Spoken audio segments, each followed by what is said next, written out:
mudah-mudahan semua dalam keadaan sehat. Sudah siap di depan layar kaca Anda, saya Kak Rus. Hari ini ditemani oleh Mas Vicky. Kita akan sama-sama untuk grouping No Secret. Mwah! Baik, seperti biasanya sebelum kita ke bintang tamu kita, yang pertama ada ya di sembako nih, yang kemarin juga rame dilaporkan karena dugaan apa sih namanya ya, dugaan karena memberikan cek kosong begitu ya. Ada apa sih ceritanya, kenapa sih sebenarnya asal muasalnya kok masih ada masalah lagi yang harus dihadapi. Tapi nanti kita kebocokan dulu yuk, membahas apa sih yang lagi ramai diperbincangkan, baik datang dari dunia nyata maupun dari dunia maya. Oke, ini dari Catherine Wilson ya. Tadi pagi baru kita lihat beritanya, aku juga agak kaget sekali gitu ya. Jadi Catherine Wilson digugat cerai oleh sang suami Ida Mase. Kita ini mau wawancara Catherine Wilson dari sejak dia awal baru nikah begitu ya. Bahkan sama suaminya juga pernah datang ke Rumpi.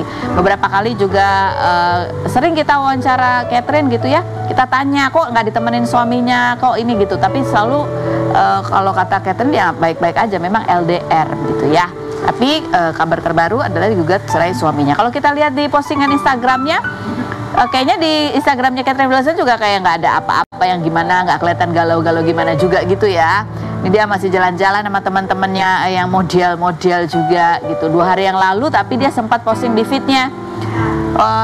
Gak ada captionnya, cuma bunga mawar aja, dia lagi duduk. Tapi yang menjadi perhatian adalah lagu yang dipilihnya untuk menjadi back sound. Itu lagunya Nadine Amizah, diambil bagian referennya. Ya, bunyinya adalah gini nih. Keras kepalaku sama denganmu, caraku marah, caraku tersenyum seperti detak jantung yang bertaut. Nyawaku nyala karena denganmu, gitu ya kan. Oke, coba kita telusuri ya. Kita pernah wawancara juga sama suaminya Catherine Wilson ya. Apa sih maksudnya yang dia cari dari seorang istri gitu. Bener nggak sih kalau lagi berantem itu suaminya ini seringkali suka apa sih, udahlah pisah aja gitu. Begitu apa enggak sih? Coba kita lihat jawabannya berikut ini. Tuh, apakah kurang perhatian ya?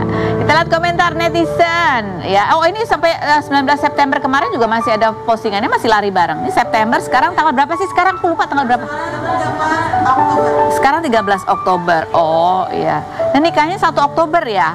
Digugat cerainya sekarang kita baru lihat beritanya. Jadi pas setahun gitu. Kalau kita lihat komentar-komentar netizen tuh banyak banget yang bilang iya sudah kuduga, jahat banget sih gitu ya. Nih coba kita lihat komentarnya, bunyinya adalah sebagai berikut. Sudah ketebak katanya gini, sudah ketebak dari awal. Hihi, Catherine yang menentuin bulan madu ke negara-negara Eropa dan Kapadokia dan Bali sampai Raja Ampat. Mehong. Biaya perawatan juga yang notabene seorang model high class katanya gitu. Ya nggak apa-apa sih ya kan, asal sepakat, asal suaminya mau. Iya kan? Iya nggak sih? Karena itulah. Oke, lanjut berikutnya. Sudah kuduga katanya gitu. Yang berikutnya, no comment lah, kita nggak tahu apa yang dialami mereka. Pernikahan emang nggak mudah, harus benar-benar saling mengerti. Egoisnya diperkecil, sabarnya juga diperbesar lagi. Oh, ini yang netral ya, setuju. Apalagi kalau LDR tuh kayaknya lebih menancang ya. Berikut coba kita lihat lagi. Nggak capeknya ini Pak Haji kawin cerai terus, kasihan kodong tuh wanita yang jadi korban. Kadang kali ya maksudnya. Oh, udah berapa kali sih dia nikah? Dan ini yang keberapa nih pernikahannya? Ketiga ya? Gitu deh, nggak tahu deh. Sebelumnya kan juga pernah dikabarkan dekat sama siapa namanya? Itulah, lupa deh pokoknya. Ya kita lihat aja gitu aja beritanya seperti apa. Mudah-mudahan sih cuma lagi ngambek-ngambek aja ya. Terus bisa rujuk lagi lah gitu. Kalau ya di sembako ini juga, ini kenapa lagi sih ya di sembako, ada apa sih? Katanya dia seorang direktur yang mau membuat sebuah launching acara apa, kenapa terus kemudian ada cek kosong. Kita lihat dulu profilnya di sembako berikut ini. Kita sudah bersama dengan dia di sembako yang kemarin sempat dilaporkan juga gitu ya, dugaan penipuan karena memberikan cek kosong. Ini ada artikelnya, bayar IO dengan cek kosong ya, jadi dilaporkan ke polisi gitu. Dan IO ini sebenarnya adalah, kamu kenal banget gitu ya, kamu udah sering kerja sama. Iya. Ada berapa IO yang melaporkan? Atau ada berapa pihak sebenarnya yang kalau yang melaporkan itu sih 1 orang. Satu yang dari IO aja awal itu kan. Dari IO awal. Karena apa? Karena ya kita memang belum bayar. Kamu memang belum bayar. Kenapa saya yang dilaporkan? Karena saya disuruh yang bertanggung jawab sama komisaris saya gitu. Yaitu yang namanya? Iya, Gus Anom. Gus Anom. Iya, jadi apa yang saya laksanakan, saya yang mulai dari bikin PT, acara, semuanya saya yang ditunjuk untuk bertanggung jawab. Dan dia mengetahui itu, walaupun beliau ya Gus Anom sudah ada jaminan kepada IO itu berbentuk sebuah satu unit kendaraan lah ya. Tapi ada suratnya nggak kendaraannya? Tapi nominalnya mungkin belum mencukupi gitu. Jadi dikasih mobil nih sebagai jaminan, belum bisa bayar dalam bentuk uang cash, jadi dikasih jaminannya mobil. Mobilnya ini ada suratnya nggak? Surat yang saya tahu itu STNK-nya ada. STNK. Kalau BPKB-nya atau apa saya belum tahu. Kamu juga nggak tahu. Nah ini asal muasalnya kenapa bisa kamu jadi direktur? Ini mau bikin acara apa sih sebetulnya? Karena saya ditunjuk jadi direktur. Terus, awal pembuatan PT itu. PT ini apa? Bergerak bidang PT apa? Gudang Artis Mintaraga. Jadi dari namanya aja kan itu pakai Mintaraga ya namanya beliau. Oke. Nah ini tadinya kerja sama IO mau bikin acara apa awalnya? Acara Pesta Rakyat. Pesta Rakyat. Di tanggal di bulan apa? Sekalian launching PT. Di bulan apa waktu itu kerja? Bulan Agustus tanggal 26. Agustus tanggal 26. Terus kenapa? Itu kan tadi IO-nya ya, kita lihat statement IO-nya ya, bahwa harusnya kan dibayar satu hari, ada pelunasan karena kan pasti ada vendor-vendor yang mereka sudah harus dibayar begitu. Betul. Ya. Sudah diserahkan cek, tapi ternyata setelah dicek tidak ada dananya. Tidak ada dananya. Coba kita lihat dulu pernyataan dari IO berikut ini. Ini eventnya sudah berlangsung ya? Sudah selesai. Sudah selesai. Kamu kan memberikan cek nih. Ini cek. Kamu yang tanda tangan ceknya atau siapa? Ada tanda tangan saya, ada tanda tangan komisaris. Jadi memang cek itu prosedurnya harus 2 tanda tangan baru bisa diproses gitu kan? Iya, dan memerintahkan yang memerintahkan memberikan cek dengan cek itu sebagai pembayaran itu juga Gus Anom. Kamu sendiri kan kamu ditunduk sebagai direkturnya. Kamu nggak tahu rekeningnya isinya berapa, itu ngeluarin cek ada duitnya atau enggak? Karena kita masih diyakinkan sama beliau, H-1 itu pasti ada dana masuk. Jadi ketika dikasih cek nih kasih aja gitu, atau dia bilang nanti aja ya, kasih aja pegang tapi jangan dicairin dulu ya, gitu kan? Iya, itu kan tanggalnya 25, ya kan pasti dong. Kalau tanggal pencairan di situ tanggal 20-nya orang nyairin dong. Tanggalnya tanggal 25. Iya, tapi begitu 25 dicairin nggak ada. Karena waktu itu hari sudah sore, mungkin bank juga sudah tutup ya. Mas Adri itu menguangkannya kalau nggak Senin tanggal 2. Jadi sesudahnya malah ya? 28. Itu tetap belum ada dana? Belum ada juga. Kamu sendiri ketika tahu di telepon nih, kan kamu udah kenal lama nih sama Mas Andrinya ya, ditanya, kok ada duitnya gitu? Apa reaksi kamu? Karena saya juga mengikuti prosesnya gitu kan. Jadi kata Gus Anom ini masih proses. Masih proses pencairan ke PT kita. Pencairan dari mana dana? Dari investor. Investornya itu siapa? Ada beberapa, ada orang yang kenalannya Gus Anom. Kamu tahu tapi tahu. Kamu pernah ketemu orangnya? Investornya kamu pernah ketemu? Saya tahu, dan tapi itu saya cut. Maksudnya? Karena saya mengetahui sendiri bahwa seharusnya kalau memang PT ini ada di bawah naungan perusahaan ini, itu udah disiapkan. Perusahaan ini tuh perusahaan investor? Iya, investor. Jadi kalau misalnya Gus Anom ini mau mengikuti arahan mereka bahwa PT Gudang Artis Mintaraga ini ada di bawahnya si PT investor? Iya, di satu payung lah. Itu udah disiapkan sebetulnya. Mau tenda, mau panggung, mau apa aja deh, udah disiapkan. Tapi karena ini mau berdiri sendiri, ya monggo, tapi kita nggak ngasih apa. Nah, mulai dari situ saya mengkat apa yang keluarga saya, bawahan saya, udah ini udah jelas tidak akan ada pencairan. Begitu, tidak. Kamu bisa yakin bahwa si investor ini akan ngeluarin, memang betul ada kerjasama dengan investor, bahwa ada dananya itu? Saya belum pernah mendengar investor itu langsung mau ngasih, ya saya kasih nanti saya transfer. Enggak. Yang kamu dengar apa?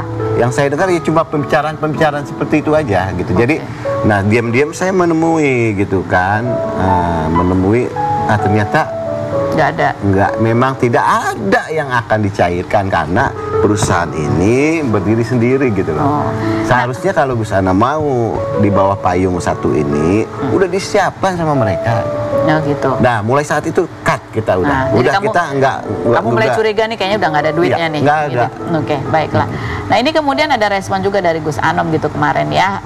Dia malah mau menuntut balik IO-nya karena dianggap mencemarkan nama baik. Dia mau membela kamu katanya itu tidak setuju kalau dibilang sebagai dugaan penipuan gitu. Coba kita lihat yang berikut.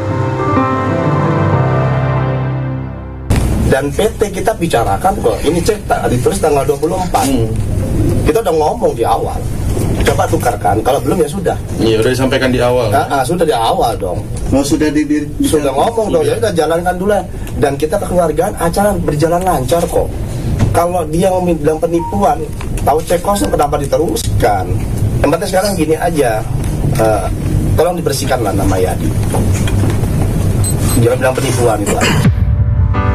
Oke, kan kamu yang sebagai direkturnya ya, itu tadi ada pernyataan kalau Hebat memang kan? kalau Saya direktur loh. kamu Hebat direktur, kan? kamu nyesel kamu jadi direktur. Jangan nangis dong. Enggak nangis. Saya sekarang sudah lega, Carlos. Karena? Saya udah memberikan klarifikasi yang selama ini saya pengen banget gitu kan. Apa yang menahan kamu? Menahan saya karena saya nggak mau keluar statement yang akan menjadi blunder buat saya sendiri gitu. Oke. Jadi saya punya keyakinan itu nanti apa yang saya misalnya media udah tahu duluan dari saya. Makanya saya nggak media mau wawancara kayak apapun, mohon maaf. Tadinya saya bilang nanti ya? setelah saya laporan baru saya mau klarifikasi dan itu saya udah penuhi janji saya. Oke.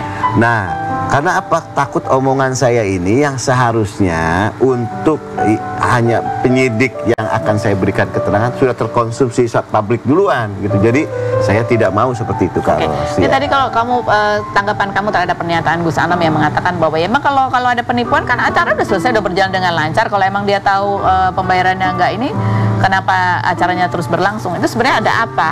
Itu apa? Kenapa? Ini saya tahu prosesnya, karena saya penanggung jawab dong, pasti ada. Jadi Kang Adri itu sebagai IO tidak mau melanjutkan acara sampai malam, kalau tidak ada jaminan atau pembayaran. Dan itu hal yang sangat wajar menurut saya, karena kita nggak ada DP, nggak ada pembayaran di muka, tapi kontrak ada full ya? Semuanya nggak ada. Kontrak ada tapi? Kontrak perjanjian ada. Semacam perjanjian. Oke. Jadi kenapa IO-nya mau melanjutkan acara ini? Ya karena dinilainya tidak ada. Yang pertama nih ya, Kang Adri itu pembayaran ke vendor juga ditunggu. Enggak, kenapa acara itu masih tetap berlangsung padahal nggak dibayar? Kirain saya kenapa nggak dibayar? Maksud saya begini, kenapa acara itu tetap berlangsung? Itu tadi ada jaminan. Jaminannya kamu? Bukan, jaminan mobil. Kirain jaminan mobil, ada tanda tangan penanggung jawab dong. Ada tanda tangan saksi juga gitu kan. Dan Gus Anom tidak ada namanya di situ. Kok bisa?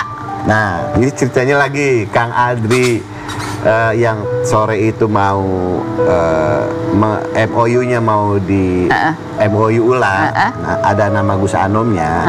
Pas selesai acara, Gus Anom buru-buru mau pulang. Ya kita nggak bisa nahan dong, ya kan. Nah, jam 12-an Kang Adri telepon, malam itu selesai acara jam 1 atau jam 12 gitu ya. Pokoknya Kang masih di lokasi kan? Iya, Kang Adri masih ada, saya lagi beres-beres ini kan yang perlu. Jadi pada saat penandatanganan cuma ada kamu, Gus Anomnya nggak ada. Padahal harusnya ada tanda tangan. Waktu sorenya ada. Oh, sorenya ada. Tapi begitu mau tanda tangan MOU beliau nggak ada. MOU ulang ya. MOU ulang. Karena sudah ada jaminan kan. Jadi itu Gus Anom udah pulang duluan. Jadi ya udah Kang, Akang aja tanda tangan diganti lagi namanya. Karena udah nggak ada di tempat di lokasi. Ini ada artikelnya bahwa kamu siap bertanggung jawab sampai jual rumah gitu kan. Rumah mau dijual? Iya. Yang pertama, Carlos, saya itu ada waktu bikin usaha yang dulu ya, pas mau bangun usaha yang dulu itu ambruk karena COVID gitu kan, saya ada jaminan sertifikat di bank. Jadi harus sudah ada pembayaran yang limit waktunya sudah semakin dekat gitu ya. Ya terpaksa kalau tidak ada pembayaran dari saya pribadi, itu bank akan menjual rumah saya dengan harga tagihan, ya kan? Nah, menurut saya sangat tidak ini gitu, tidak sesuai gitu. Makanya saya cari jalan lain dan syukur-syukur ketemu ada lebihnya. Saya buat menyelesaikan dengan teman saya Kang Adri. Gitu. Jadi kamu mau bertanggung jawab untuk menyelesaikan? Saya tanggung jawab karena apa? Udah terlanjur. Udah terlanjurnya apa? saya udah tanda tangan sebagai penanggung jawab, dan kita tidak mau ikut-ikutan arusnya Pak Komisaris, Pak Gus Anom, dengan mau nyerang balik. Karena itu saya bilang secara logika aja saya nggak masuk gitu kan, hati saya nggak masuk. Bukan semata-mata Adri itu teman saya yang pelapor, tapi nggak masuk.